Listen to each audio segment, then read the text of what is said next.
Yo nakama, selamat datang di channel Uzumaki Film. Channelnya Zomblo friendly banget.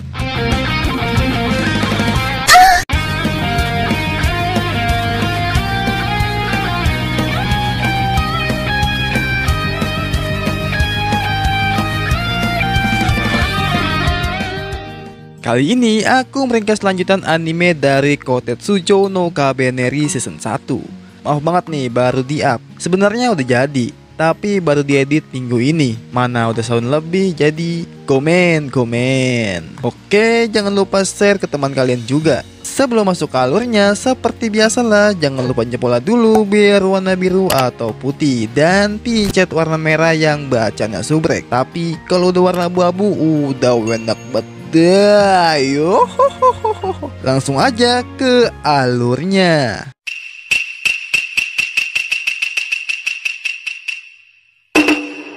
Pertarungan pun masih berlanjut. Setahun yang lalu, Ikome yang dibawa jurang tertimpa oleh bebatuan. Setelah ledakan itu, terjadilah para kabane yang banyak itu menyatu menjadi asap hitam. Setelah kejadian ledakan, Mume sadarkan diri dan tubuhnya tertimpa oleh puing-puing. Di sisi lain, kereta sedang dikejar-kejar oleh kabane yang telah bergabung menjadi satu. Lalu kereta berhasil lepas dari kejarannya. Dengan begitu, kabane yang menyatu tadi menjadi buyar karena buta map coy. Kemudian, Ikoma melihat Mume tertimpa oleh bebatuan. Saat itu, ia pun mencoba membantu Mume yang tertimpa oleh puing bebatuan. Mume saat itu menyalahkan dirinya karena kejadian ini dibuat olehnya. Ikome yang mendengar itu pun tidak menerima perkataannya, yang dimana kesalahan ini adalah rencana Ikoma yang gagal. Di sisi lain, di dalam kereta, Putri Ayame dan yang lainnya memikirkan cara untuk ke rute pegunungan Nagi.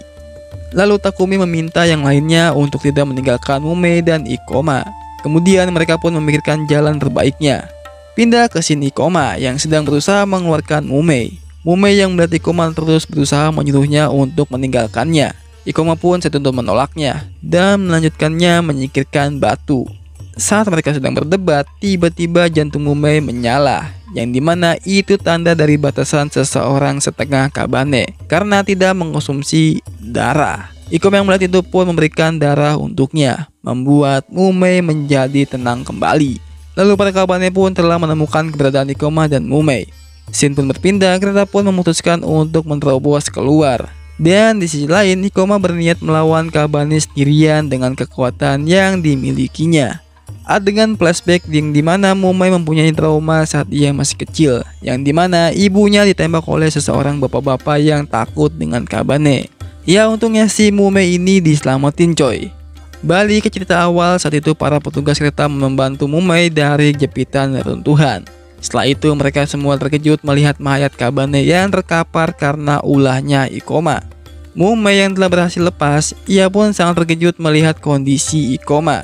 Karena tempat yang tidak aman, mereka pun keluar dan terkejut melihat kabane yang menyatu kembali. Ikoma yang lainnya pun bergegas untuk menaiki kereta. Setelah itu mereka berniat untuk menembak kabane tersebut dengan meriam. Mume saat itu menjelaskan tentang koloni kabane, yang dimana cara untuk mengalahkannya dengan menembakkan ke arah jantungnya, karena di situ ada salah satu kabane yang menjadi jantungnya.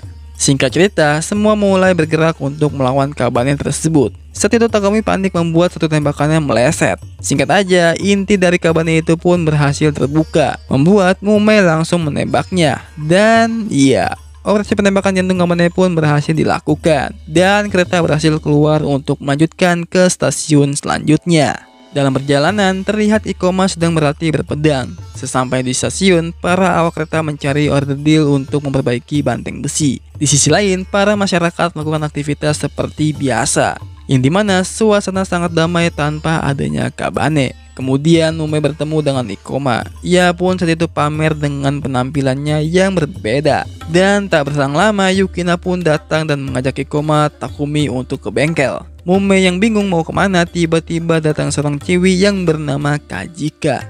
Ia mengajak Mume untuk membeli bahan pangan dan lainnya. Di sini udah terlihat ya coy, yang jago tawar-menawar cuma ciwi-ciwi aja ya guys ya. Gak di Indo, gak di luar, sama aja.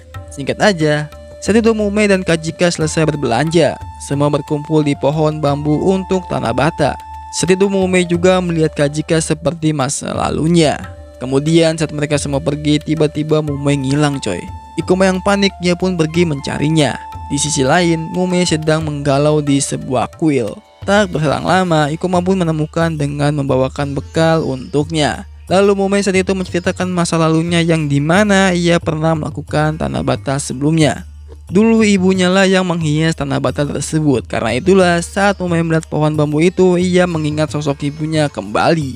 Lalu Mumei sangat takut kalau hari ini atau esok bisa saja ia menjadi Kabane. Karena itulah yang selalu terpikir oleh Mumei ketika sedang tidur. Ikoma yang mendengar itu pun geram mendengarnya, yang dimana Mumei harus menjadi manusia seutuhnya dan berhenti untuk melawan para Kabane.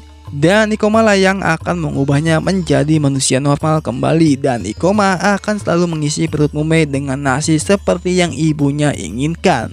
Mumei yang kebingungan dengan sikap Ikoma yang tiba-tiba serius karena belum ada obat yang bisa merubah Kabaneri ke manusia lagi. Ikoma yang mendengar itu pun sudah memutuskan tekadnya untuk merubah Mumei menjadi manusia normal. Mumei yang mendengar perkataan Ikoma pun tersenyum. Ikoma yang melihat senyumannya, ia pun teringat adiknya. Malam hari pun tiba yang dimana semua orang menghadiri acara tanah bata dengan harapan-harapan untuk memutuskan Kabane dari dunia. Keesokan paginya, Ikoma ingin mencari tahu kakaknya Mumei yang menyuruhnya meninggalkan nama Hozumi dan mengajarinya kalau orang lemah harus meningsoy. Di luar kereta sudah ramai masyarakat yang menyambut kedatangan sang pembebas, yang dimana kelompok tersebut memiliki sejarah panjang dalam membunuh Kabane. Saat itu Mumei bertemu dengan kakaknya kembali. Orang-orang awak kereta banteng pun terkejut mendengarnya. Mumei pun saat itu memberitahu kakaknya kalau Shiba telah meningsoy karena Kabane. Ikoma yang melihat itu pun ingin mencari tahu kebenarannya tentang kakaknya Mumei. Mumei yang sedang bersama kakaknya yang bernama Biba, ia pun menceritakan tentang Ikoma kepadanya yang merubah dirinya sendiri menjadi Kabane. Tak berselang lama, Ayame pun menyapa Biba sebagai penerus keluarga Yomogawa. Ayame saat itu berterima kasih kepada Biba karena Mumei telah banyak membantunya. Kemudian Ikoma pun datang menemui Biba, tetapi dengan wajah yang kesal karena dialah yang mengajarkan Mumei kalau yang lemah harus meningsoy. Mumei yang mendengar itu pun menegur Ikoma. Setelah Biba mendengarkan perkataan Ikoma, ia pun menyuruh Mumei ke ruangan perawatan. Kemudian Biba mengajak yang lainnya untuk ke dalam keretanya.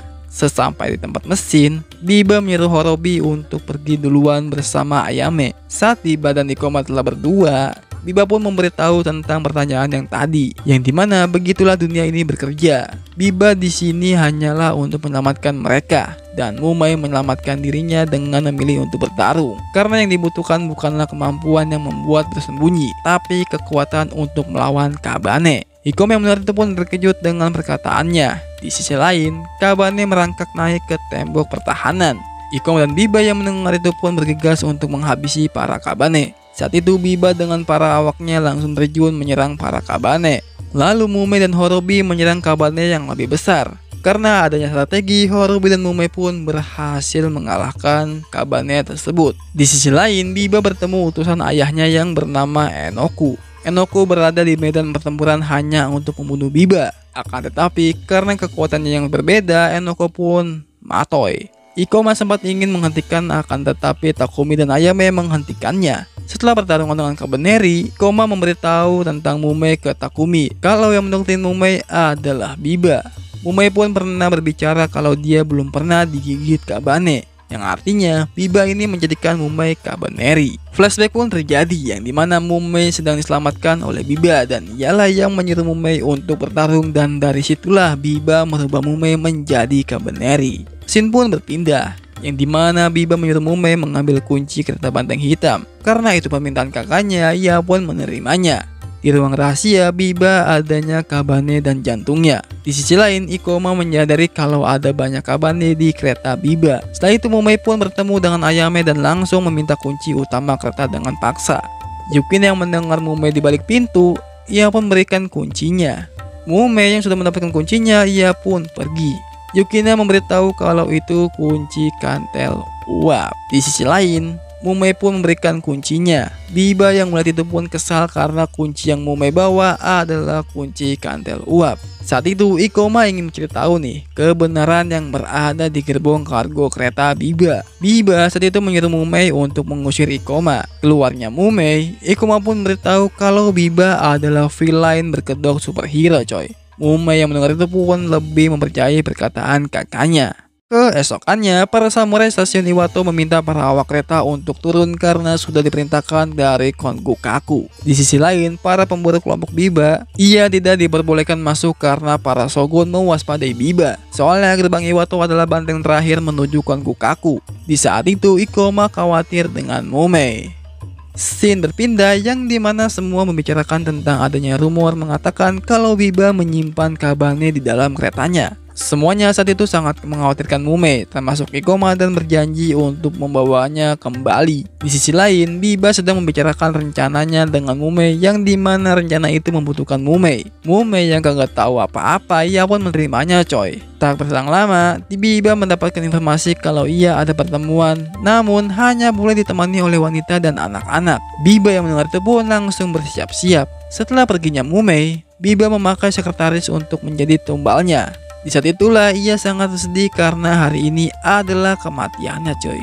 Di sisi lain, Ayame sangat berterima kasih kepada Maeda yang sudah diizinkan untuk pergi ke jalur menuju Kongokaku. Kemudian sampailah Biba di tempat Maeda. Akan tetapi, para shogun sangat tidak menyukai keberadaan Biba. Saat perbincangan, tiba-tiba Mumei minta ke toilet coy. Maeda yang mendengar itu pun mengizinkannya. Di sisi lain, Ikoma dan Takumi melihat Mumei yang sedang berlari. Kemudian para awak kereta Biba melancarkan rencananya, dan Mumei membuka gerbang pintu masuk untuk kereta Biba masuk. Setelah terbukanya gerbang, Ikoma Takumi pun terkejut melihat adanya Kabane yang sedang berlari untuk masuk ke dalam dengan diiringi pasukan Biba. Mumei yang gak tahu apa-apa, ia pun terheran-heran cuy, karena Kabane telah masuk ke dalam. Mai dan para shogun pun terkejut. Di saat itulah Biba mulai membunuh para shogun satu persatu. Ayame yang berada di satu ruangan, ia pun mencoba untuk menghentikannya, tapi kalah power cuy. Biba pun saat itu langsung membunuh Maeda. Kerusuhan mulai merajalela karena adanya Kabane. Saat itu Mumei tidak mempercayai hal yang ia lakukan. Lalu Ayame ditahan oleh Biba. Kemudian karena para warga menganggap kereta Biba isinya pahlawan untuk melawan Kabane, tapi ini malah ngebantai para samurai yang ada di bawah coy. Di sisi lain, Biba menyuntikkan cairan Kabane ke pengikutnya, yang membuat Chiwi itu menjadi gabungan para Kabane seperti di episode kemarin. Lalu profesor yang membuat itu pun menamakannya Kimaira, yaitu kesatuan koloni buatan dengan Kabanerilla sebagai jantungnya. Karena adanya asap hitam, keadaan desa pun semakin rungkat. Di sisi lain, Mumei menemui kakaknya dan menanyakan kalau awal ia membuka gerbang hanya untuk kereta masuk. Biba yang mendengar itu pun memberitahu kalau itu tujuan dia untuk menjadikan dunia keadilan dan kesejahteraan. Ya, Mumei yang mendengar itu pun manut aja coy. Saat itu juga Mumei melihat Horobi yang telah berubah menjadi asap hitam. Horobi yang telah menyatu dengan sel Kabane, ia pun menjadi Kabaneri yang tidak terkendali dan menyerang Biba. Biba pun tanpa basa-basi saat itu langsung menusuknya. Mumei yang melihat itu pun sangat ketakutan apa yang ia lihat dengan kakaknya lakukan tadi. Di sisi lain, para awak kereta banteng hitam ditahan oleh rekan-rekannya Biba. Dan Biba menegaskan kalau yang lemah layak mati. Mumei saat itu sadar kalau perkataan Biba hanyalah kebohongan. Setelah kejadian kemarin, para awak banteng hitam terisolasi dan Ikoma dikurung cuy karena mencoba memberontak Biba. Lalu terlihat para warga yang terus dimanfaatkan darahnya untuk Biba. Kemudian Takumi meminta untuk Ikoma bergerak secepatnya. Ikoma yang mendengar itu pun memberitahu kalau ia akan bergerak besok malam. Malam hari pun tiba yang dimana Ikoma dan yang lainnya membicarakan strategi untuk mengambil alih kereta Biba. Di sisi lain, Mumei memberitahu kakaknya kalau Kabane adalah musuhnya yang harus dimusnahkan. Biba yang mendengar itu pun menolehnya. Akan tetapi Mumei mulai ketakutan melihatnya. Kemudian setelah waktunya tiba untuk pengambilan darah, Ikoma dan kawan-kawannya melancarkan rencananya dan mulai menyerangnya. Pertarungan Ikoma dan prajurit Biba pun berlangsung. Karena keahlian bertarung yang berbeda, Ikoma pun berhasil mengalahkannya dengan dibantu dengan Takumi. Lalu mereka pun melanjutkan ke gerbong selanjutnya. Di sisi lain, Biba menerima laporan kalau gerbong belakang telah dikalahkan oleh sekelompok Ikoma. Biba pun saat itu meminta Mumei untuk mengurusnya. Kalau tidak mau, kutukan Mumei akan menyebar di dalam tubuhnya. Akan tetapi, Mumei menolaknya dan lebih ingin bersama orang-orang banteng hitam. Biba yang mendengar itu pun terkejut. Mumei saat itu ingin diberikan cairan. Mumei yang akan tahu hal itu, ia pun mencoba kabur. Mumei yang lengah untuk kabur, ia pun dibuat pingsan oleh sekretaris Biba. Di saat itulah Mumei disuntikkan cairan yang membuatnya pingsan. Sesampainya Ikoma di gerbang utama, Biba langsung menemuinya. Saat itu ia telah mengganti kunci terakhirnya. Karena Biba tahu kalau Ikoma akan memberontak, Biba pun langsung menembak ke arah Ikoma. Ya untungnya Takumi menghalangi dengan badannya cuy. Ia pun mencoba solo versus squad. Akan tetapi Ikoma sama sekali tidak mempunyai kekuatan lagi untuk melawannya.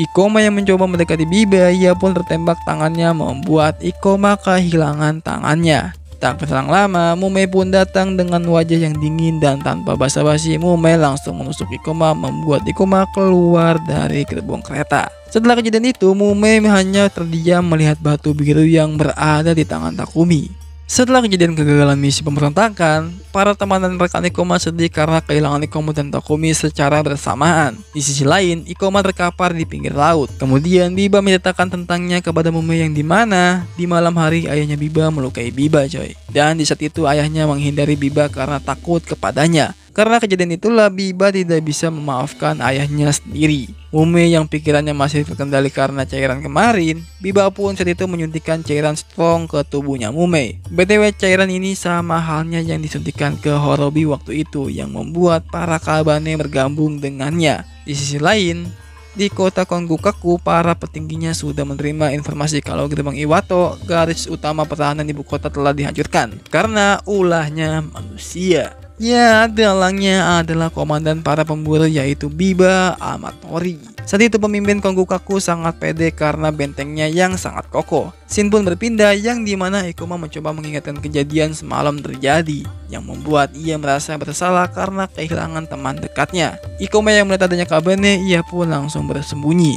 Lalu di sisi lain, kereta banteng hitam telah sampai ke Kongokaku. Karena pemimpin dari Kongokaku tidak mengetahui soal banteng hitam yang dibajak oleh Biba, ia pun memperbolehkan kereta banteng hitam masuk dengan memasukkan informasi kalau orang-orang yang menghancurkan gerbang Iwato telah ditangkap. Saat itu ayamnya bertingkah seperti menangkap Biba. Lalu Ikoma malah ketemu si Kurusu coy. Saat itu Ikoma menceritakan keadaan di kereta kala itu. Kurusu yang mendengar itu pun kesal karena menurutnya Ikoma melarikan diri karena tanpa membawa Ayame dan yang lainnya. Kemudian Kurusu mengajak Ikoma untuk mengejar banteng besi. Ikoma yang mendengar itu pun menolaknya karena sudah kehilangan semangatnya. Kemudian saat pertemuan Biba dan ayahnya, Biba meminta berbalas kasih ke ayahnya untuk segera membunuhnya dengan tangannya. Saat memulai, ayahnya Biba terkena gigitan serangga yang menyebabkan dirinya berubah menjadi Kabane, membuat orang yang ada di ruangan itu saling membunuh satu sama lain. Di sisi lain, kereta Biba mengeluarkan para Kabane yang telah mereka simpan, membuat seketika situasi menjadi rungkat coy. Scene berpindah yang dimana Kurusu memberitahu kalau luka yang diberikan oleh Mumei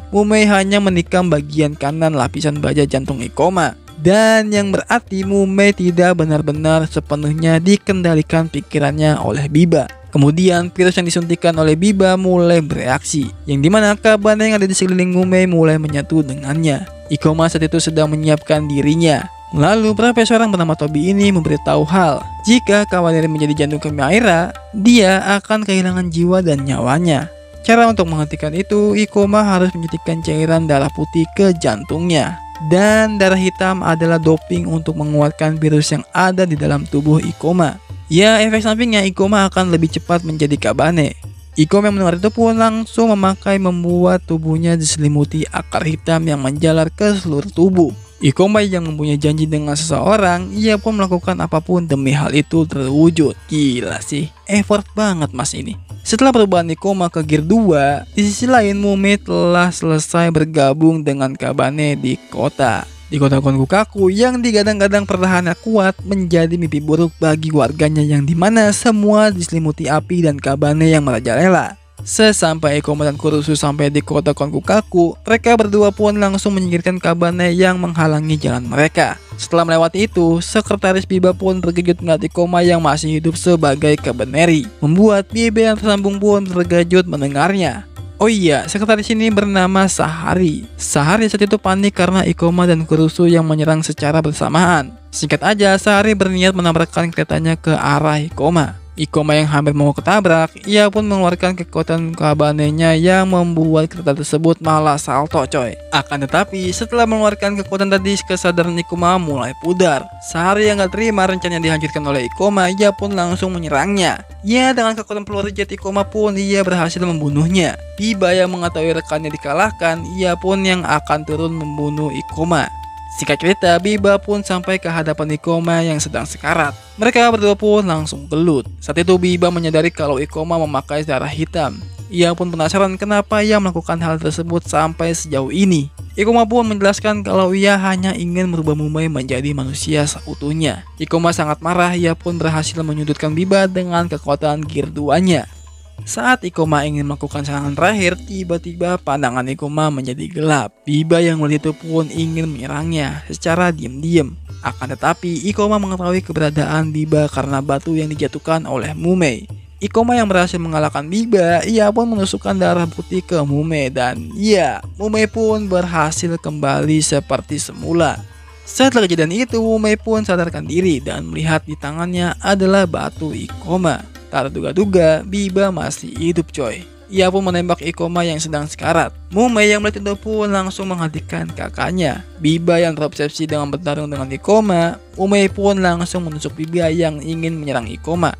Di saat itulah Mumei benar-benar tersadar dan ingin membuat sawah dengan Ikoma dan yang lainnya lalu makan nasi di masa depan nanti. Di sisi lain, Banteng Hitam bersiap untuk pergi dari kota Konkukaku dan Banteng Hitam bekerja sama dengan kru Biba yang tersisa. Ya, walaupun keputusan itu berat tapi itulah pilihannya cuy. Saat itu, salah satu kru Biba memberitahu Ayame kalau Ikoma dan Mumei masih hidup. Mumei saat itu khawatir dengan kondisi Ikoma yang belum sadarkan diri juga. Lalu para kru Banteng Hitam meminta Ikoma, Mumei, dan Kurusu bertemu di peron 13. Mendapatkan informasi tersebut, mereka bertiga pun pergi. Sesampai di tempat, Mumei melihat semua orang-orang Banteng Hitam yang segera menangkap Ikoma. Dan ya, cerita pun selesai dengan dimana kota Konkukaku hancur lebur. Oh iya, Ikoma di sini sadarkan diri. Semua kru Banteng Hitam langsung berkumpul di lokomotif untuk merayakan kemenangannya. Oke, sampai di sini dulu. Makasih banyak banget nih bagi kalian yang sudah nonton sampai habis. Dan dipersilakan untuk kalian atau para sepuh Uzumaki request anime selanjutnya. Oke, segitu aja penjelasan dari Watashi. Jangan lupa like kalau kalian suka, kalau nggak suka ya di dislike aja nggak apa-apa. Dan subrek channel ini kalau bisa nyalakan loncengnya biar tahu kalau aku upload video baru. Plus makin semangat bikin kontennya. Dan jangan lupa share ke teman kalian juga. Sampai jumpa di next video dan sayonara, bujang.